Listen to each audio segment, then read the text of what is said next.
I'm trying to master as many classic games as I can via RetroAchievements, a website that adds achievements to our favorite games of the past. And today, we play Rugrats Search for Reptar for the PS1. We played through Rugrats Studio Tour recently, and it uses the same engine as this one, just really poorly. Search for Reptar has the same issues as Studio Tour, mainly the bad camera and the wonky controls, but somehow it doesn't really feel as bad. And it could be nostalgia talking because I played this one a lot as a kid, or it could be that a little more effort was put into this one. Let's get into it and see what we're working with this time. You can immediately see that effort that I was talking about with the intro. It's a pretty faithful recreation of the original show, within console limitations of course. And on top of that, look at this start screen compared to the one on Studio Tour. But that's enough about inferior products. Let's jump into the training mode and start on the achievements. Everything about this game gave me a hit of nostalgia, including... Look at all the... Luckily, I only have to hear that 112 times. Some of the Reptar bars are missable, and it's really miserable to keep up with them, so I used Dr. Mia Wu's spreadsheet from the RetroAchievements comments to keep track of them. I'll link it in the description. It truly was a massive time saver. It's been a couple of months since I played the last Rugrats game, so I had to get used to the controls again, and good lord what a task that was for some reason. The training level isn't much, I guess, as is expected. We exit and we get the first achievement of our journey. Keep in mind, to get all of the Reptar bars, you have to start through training to grab the bars in there. So now we start the actual game. Tommy has lost the pieces to his Reptar puzzle, and now we have to find all of them through completing levels and collecting the Reptar bars. The Pickles house acts as our main hub, and we're able to explore it in its entirety. As we look around, there are certain items that we can interact with to start the levels, and I really like this setup compared to the one in Studio Tour. Before we jumped into any levels, I went ahead and grabbed all of the Reptar bars from the house so that we didn't forget any of them. There are 3 difficulty levels, though it's less about difficulty and more about how annoying they make it. I went in order and did all of the easy ones first, starting with Cookie Race, which is, you guessed it, a race to get some cookies. And this is where our first missable Reptar bar is. You get 2 for just winning the race, but then you get 2 more if you collect all 5 cookies and win, but you can only do it on the first time that you win. This actually took me a few tries, but looking back, I should have just jumped down the second half of the stairs instead of going step by step. Broken legs are a necessary sacrifice when it comes to beating Angelica at literally anything. But I finally squeaked out a win and got my bowl of cookies. And we also earned a puzzle piece, which you actually get to place yourself. I really enjoy the small and simple things about this game. Egg Hunt has us running around the house and, well, hunting eggs. These games love to use the most annoying sounds possible on repeat. We collect all but 1 egg and go on the search for the golden egg, which is an achievement and another missable Reptar bar. I looked all over the place before finding it by complete accident. I couldn't even see it back there. You know, sometimes I wonder if we are actually the bullies and not Angelica. I swear to God, I cannot get away from playing golf in some form in every game that I play. And as usual, this is kind of one of the more annoying parts of the game, because we have to get a hole-in-one on certain holes to earn a Reptar bar. And a couple of them really are a pain in the ass. Hole 1, easy as can be. Hole 2, a little harder. Just aim at the middle or the left side of the C block behind the flag. Hole 3 is simple too. Oh, that's okay. I didn't get full power on it. There we go. Or not? Okay, I'll go above full power. There's no way that'll be short. Well, it turns out for some reason you have to aim slightly to the right of the hole for it to get enough distance, and I was aiming straight at it. Yeah, I don't know either. Hole 4 and Hole 5 have bars on the outside of the course. The one on Hole 5 is pulling the classic Fortnite bush camping strat. Hole 6 looked miserable, but I somehow got it on my first attempt. Just aim at the right side of this block and go full power. Hole 7 has a bar hiding in the corner, and Hole 8 has a bar on the outside and a whopping 10 on the inside of the pyramid maze. This achievement says that it's for destroying a pyramid monster, but all I did was collect all of the bars, so I'm really not sure what happened there. For the final hole-in-one, aim for the right side of this popsicle stick and use full power to get the last Reptar bar and an achievement. Now we go to the basement, which is usually a bad place for a kid to be, and it's no different this time. In usual child form, we mess with our dad's stuff and end up breaking expensive shit because we can't keep our hands to ourselves. But in all seriousness, we beat the hell out of these robots and ruined Stu's day. Oh. What happened? My creations, my beautiful creations. Maybe you should lock the basement door from now on. We get a bonus level after that. Give me all your cookies. No, Angelica. My mommy made them for us to eat. Mommy made them for you, but they're packaged in a box that says cookies. I guess Dee Dee is one of those that buys a frozen dinner and plays it off as her own secret family recipe. Either way, we grab the Reptar bars and destroy this box of cookies before Angelica can get any. Hey, you ate them all. It's for your own good, Angelica. Again, pretty sure we're the bullies. Next, we play hide and seek as Chucky. We have to find the other babies and race them back to the playpen. There isn't really a lot to say about this one, but the babies do hide in random spots, some of which I never found, as you'll see later. But for now, we go to our second bonus level, which flips everything upside down and puts us on the ceiling. Either these kids have insane imaginations, or there are massive amounts of drugs involved, and I'm leaning towards the latter. Anyway, here we have to interact with these mystery boxes and then collect all the balloons that spawn out of them. There's 6 boxes across this confusing ass rendition of the house, all of which are very simple to do. Let's knock out a couple of side achievements now.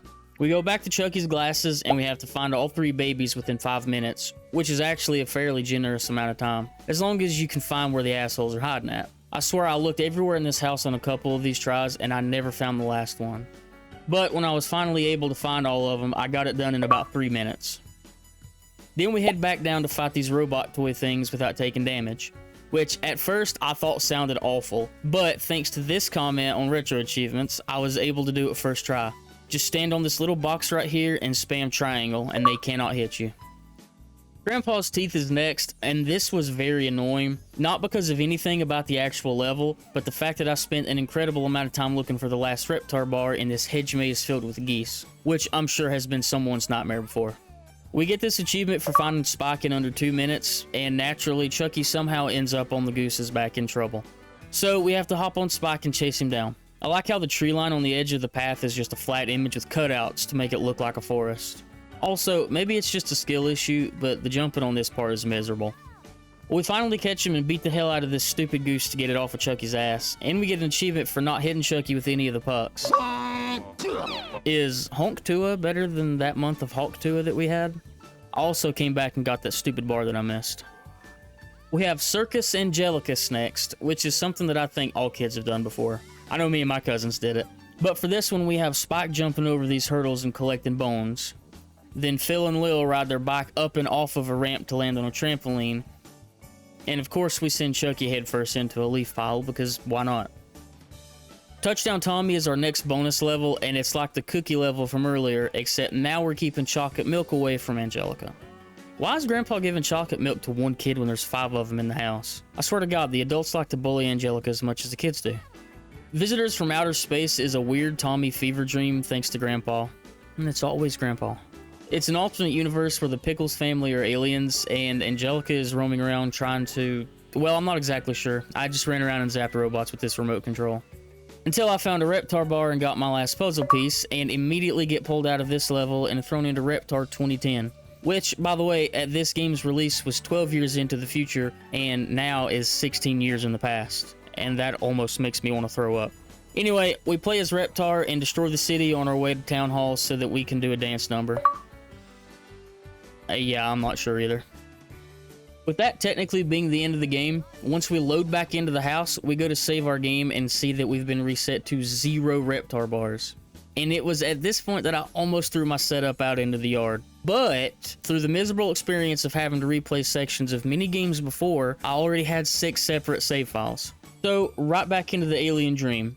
We don't place our puzzle piece this time, instead finding our way to an elevator and down to whatever the hell this is.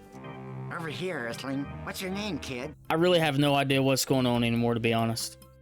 Gravity gets turned off and we start roaming through the vents. I said earlier that the camera and the controls were wonky, and this right here is a prime example. In this area, the controls were, I want to say flipped, but they weren't flipped. They were just not what they should be, and I got completely mind bent. But we did eventually find our way out of there, only to immediately go back in so that we could do the time trial achievement for the level. I checked the leaderboards as I was writing this script, and shout out to user RetroAchievements for basically owning this game. Go check her out on Twitch. Next is Let There Be Light. Stu's toy production in the basement blows a fuse or some shit, I don't know. And Tommy decides to get the light out of the fridge. What the hell kind of noise is this? Anyway, we blind these ghosts on our way to find Spike so that he can open the door for us, and we got it in under 5 minutes. Quick question though, how did Tommy tie Spike's leash to the fridge door?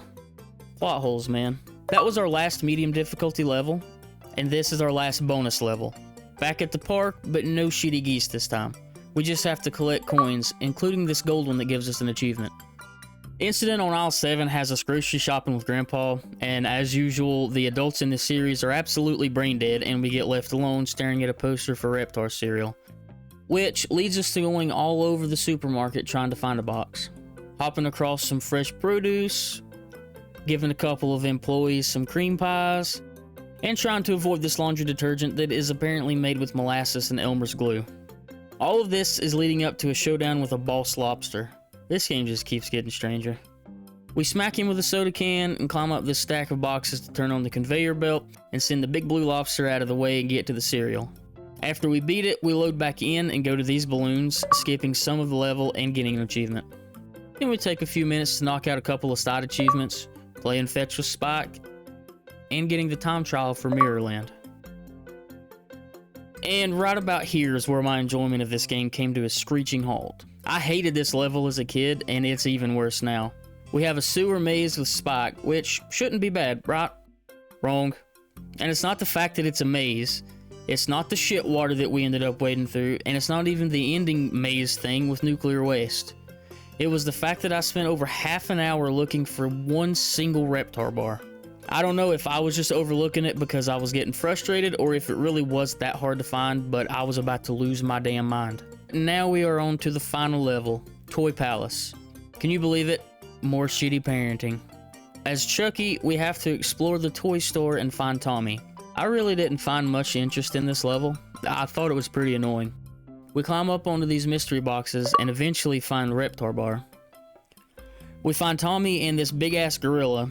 Now we have to flip a switch and power up Reptar. But to get to it, we have to take these boxes and use them to climb up.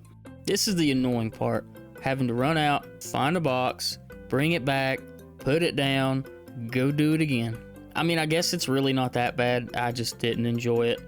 We find our last Reptar bar and we go ahead and get that achievement. And finally get enough of the boxes to get the switch. Powering up Reptar and surely costing this store at least a few $100s in damages. And with that, we finish all of the hard levels, finish every level in the game, and we get the mastery. Maybe it was a lot of nostalgia, but I had a blast with this game. It's clearly better than Studio Tour was in every way, and while it still has its jank, I feel like that's almost expected for games from this era. I enjoyed the faithfulness to the series, the recreation of the intro, the voice actors being used, the missions feeling like episodes of the show.